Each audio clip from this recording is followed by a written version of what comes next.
Hello and welcome to YouTube channel all about electrical friends.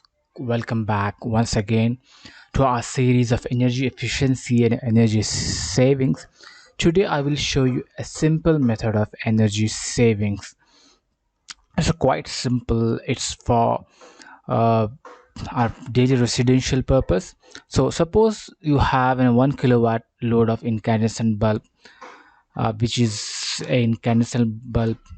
Wattage of incandescent bulb is 100 watt.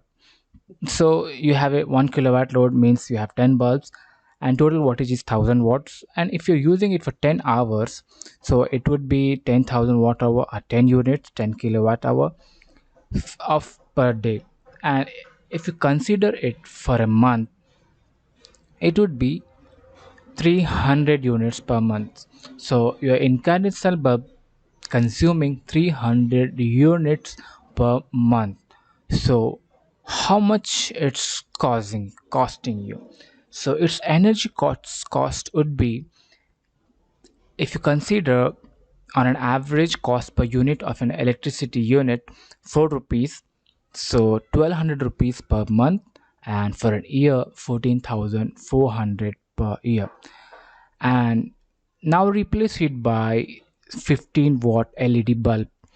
15 watt LED bulbs give you 1700 lumens, whereas traditional incandescent bulb give you 1600 lumens, which is 100 lumens more, means it gives you more light. So similarly compare it, 15 wattage, if you're replacing 10 bulbs, it will cost you only 150 wattage.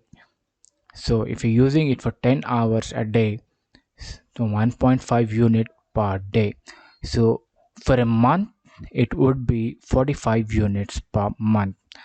So let's consider an LED bulb energy cost with a simple 45 units per month and cost per unit on an average 4 rupees.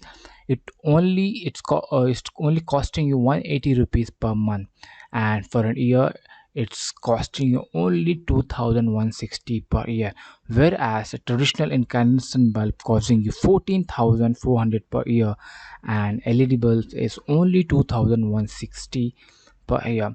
So your savings would be 85%. You are saving just replacing a simple bulbs. So likewise, there are many inefficient equipments are there in a home or in commercial uh, buildings or in our industrial industries, which are not efficient, which consume a lot of energy. So you have B standard star rated equipments which are more energy efficient, like refrigerators, washing machine, microwave ovens, and many other electronic equipment which are less energy consuming. You can go with them and you can save a lot of handsome amount of money with these modifications. So friends, if you have any doubt, thanks for watching. Please do comment, please, and do subscribe and share.